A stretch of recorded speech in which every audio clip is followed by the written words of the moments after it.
नहीं लिखा।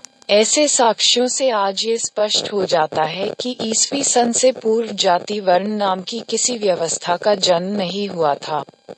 ये सिर्फ ब्रह्मवादियों द्वारा आज की पुस्तकों के माध्यम से या गप्पों के माध्यम से भ्रम का पुलिंदा मात्र बनाया जा रहा है।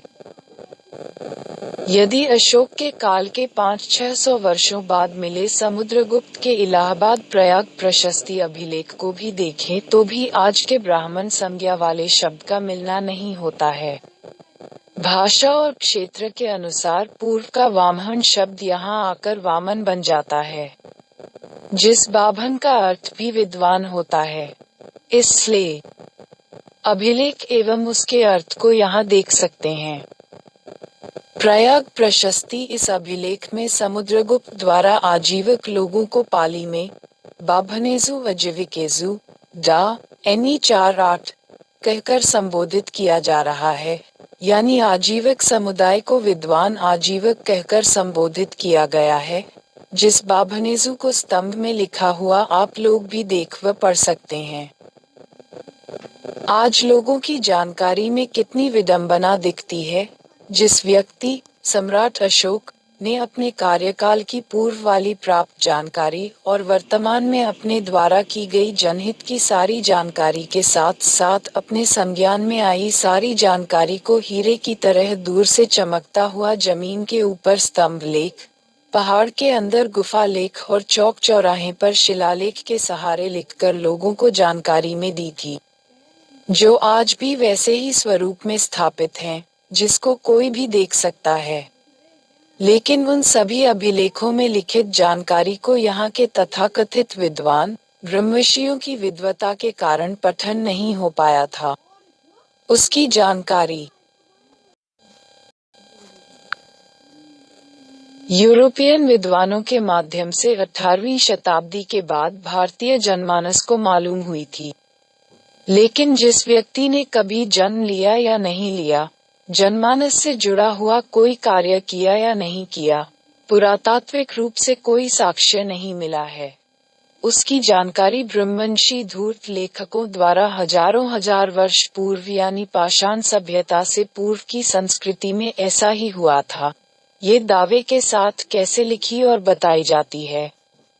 इसे तथाकथित विद्वानों की मूर्खता कहें या भ्रम का पुलिंदा, यह आप लोग ही तय करें। अशोक नाम का अभिलेख। सम्राट अशोक ने अपने शिलालेख का लेखन करते समय उस पर स्पष्ट तौर से अपना नाम अशोक जोड़ लिखा था, फिर भी इन तथाकथित ब्रह्मवंशी विद्वानों को ऐसे महान शासक के नाम की जानकारी नहीं हो पाई थी। सम्राट अशोक ने अपने कार्यकाल में विद्वान आजीविक संप्रदाय को चर्चा करते हुए गुफा दान अभिलेख लिखा है, लेकिन अपने घर में किसी अज्ञात मूढ़ ब्रह्मवंशी चाणक्य का होना नहीं लिखा है। इसको ब्रह्मवंशी की नादानी कहा जाए या ब्रह्मवंशी की धूर्तता द्वारा किसी पात्र का प्रत्यारोपण इम्प्लांट। ये बात आज सबको मालूम है कि कोई भी व्यक्ति या शातः जब किसी दूसरे के बारे में लिख सकता है, तो अपने घर परिवार में मौजूद विशिष्ट लोगों की भी जानकारी जरूर लिखेगा। जैसे अंग्रेजों ने भारत में अपना वर्तमान इतिहास लिखा, तो क्या अंग्रेजों ने भारत का पूर्व में बेहतर या बदतर बीता हुआ कल का इतिहास नहीं लिखा? अगर अंग्रेज विद्वान व इतिहास नहीं लिखते तो आज सभी लोग ब्रह्मवंश द्वारा लिखित गपोड़ इतिहास सतयुग, द्वापर और त्रेता के साथ साथ बराबर गुफा लेख। आज शैतान मानसिकता के लोग पुरातात्विक साक्ष्य को मिटाने पर लगे हैं। बराबर गुफा लेख। आज शैतान मानसिकता के लोग पुरातात्विक साक्ष्य को मिटाने पर लगे हैं। ब्राह्मण क्षत्रिय का बखिया बखान इतिहास पढ़ते रहते, जो सिर्फ भ्रम का पुलिंदा मात्र है।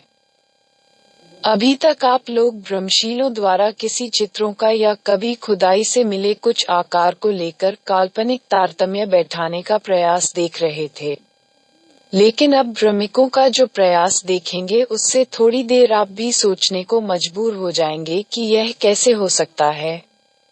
भ्रमिकों की मान्यता है कि वेद, रामायण, गीता, महाभारत, उपनिषद और पुराण जैसे सभी श्रुति स्मृति ग्रंथों का लेखन या वाचन लाखों करोड़ों वर्ष पूर्व हो गया था, लेकिन उन सभी ग्रंथों के अंदर लिखी गई या बोली गई संस्कृत भाषा के वाक्यों की शुद्धिकरण हेतु व्याकरण का निर्माण नहीं हुआ था।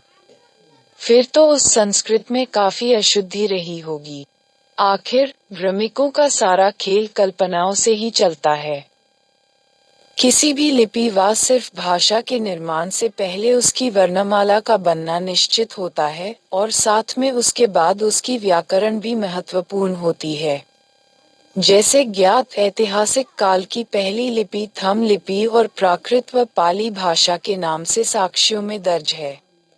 कोई अपनी अंधभक्ति की वजह से बिना साक्ष्य का कुतर्क करता रहे, वह अलग बात है। लेकिन जिसको कुछ पुरातात्विक साक्ष्य का ज्ञान है, वैसे सभी लोग आज धम्म लिपि और प्राकृत, पाली भाषा को ही प्रथम ज्ञात भाषा लिपि का दर्जा देते हैं। जब तक भाषा नहीं बनेगी, तब तक उसका व्याकरण यन्ने का सवाल ही नहीं बनता है। जैसे भगवान युद्ध ईसा से 563 वर्ष पूर्व जन्म लेने के बाद से ज्ञान प्राप्ति और महापरिनिर्वाण प्राप्ति तक लोगों के बीच में ज्ञान बांटते रहे। भगवान बुद्ध द्वारा लोगों को जो ज्ञान दिया गया, उसकी भाषा पाली थी, इस वजह से उस समय पाली भाषा का विकास हुआ। अब जब पाली भाषा बनी तो इसके साथ ही इस पाली भाषा के अंदर अशुद्धि नहीं आई, इसके लिए इसके व्याकरण की आवश्यकता हुई। इसी वजह से पानी के व्याकरण निर्माण में कच्चायन या महाकचायन और बीगल्यान का नाम जुड़ गया। बाद में कच्चायन भी भगवान गौतम बुद्ध के शिष्य बन गए थे। लेकिन संस्कृत भाषा और संस्कृत व्याकरण का निर्माण किसने और कब किया, इसका आज तक कोई पुरातात्विक प्रमाण नहीं है। ऐसा क्यों? साथ ही इस संस्कृत भाषा का उपयोग कहाँ और किस शासक या किस शिक्षण संस्थान में किया जाता था, इसकी भी आज तक कोई जानकारी नहीं है। ऐसा क्यों? इस विषय पर आज तक कोई भी इतिहासवेत्ता प्रमाण के साथ न खुलकर लिखते हैं और न ही खुलकर सार्वजनिक मंचों से कुछ बोलते हैं। आखिर ऐसी चुप्पी क्यों? पाणिनि।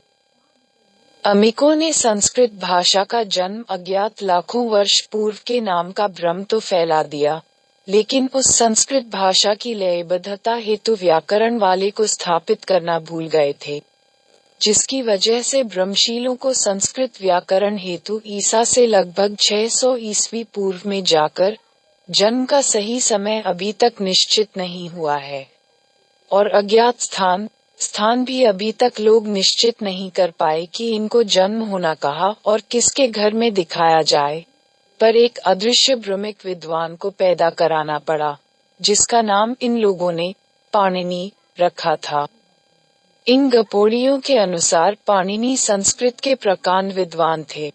इसी वजह से पाणिनि ने संस्कृत व्याकरण में अष्टाध्यायी 8 अध्यायों वाली महर्षि संग्रहालय द्वारा रचित संस्कृत व्याकरण का एक अत्यंत प्राचीन ग्रंथ 600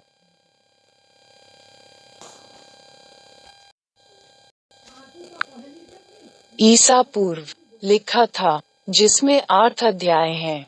प्रत्येक अध्याय में 4 पाद हैं। प्रत्येक पाद में 38 से 220 तक सूत्र हैं। इस प्रकार अष्टाध्यायी में 8 अध्याय, 32 पाद और सब मिलाकर लगभग 4000 सूत्र हैं। लेकिन पाणिनि द्वारा लिखा हुआ वह अष्टाध्यायी संस्कृत व्याकरण ग्रंथ आज तक किसी खुदाई से नहीं मिला है। पता नहीं भ्रमिकों को कौन से सूक्ष्मदर्शी यंत्र, माइक्रोस्कोप द्वारा पाणिनि द्वारा लिखित अष्टाध्यायी पुस्तक दिख गई और उस पुस्तक के अंदर की लिखी हुई ज्ञान की जानकारी मिल गई। मध्य प्रदेश के सतना जिला में भरहुत स्थान से एक शिलापट मिला है, जिसको देखकर ब्रह्मशीलों द्वारा आज पाणिनि को स्थापित किया जा रहा है। इसे आप लोगों पाणिनि का शिलापट के बीच रख रहा हूँ। आप लोग इस शिलापट को गौर से देखें। सही में यह अगर पाणिनि का शिलापट है तो उसने अपने शिलापट में धम्म लिपि द्वारा यवमन कार्य जातक 18 4 1 जोड़ 1 5 जोड़ शब्द क्यों लिखा है? अभिलेख पर इस लेखनी से तो यही कहा जा सकता है या तो ये पाणिनि अभिलेख नहीं है या तथाकथित कलम कसाईयों द्वारा अभी तक पाणिनि के नाम पर चली भाषा को संस्कृत बनाकर लोगों को झांसा दिया जा रहा है। सबसे बड़ी बात कि आज तक ब्रह्मवाजों को पाणिनि का जन्म स्थान और जन्म समय की जानकारी नहीं है। फिर भी सभी लोगों के बीच में पाणिनि और उसके द्वारा विकसित संस्कृत का होना बताते रहते हैं।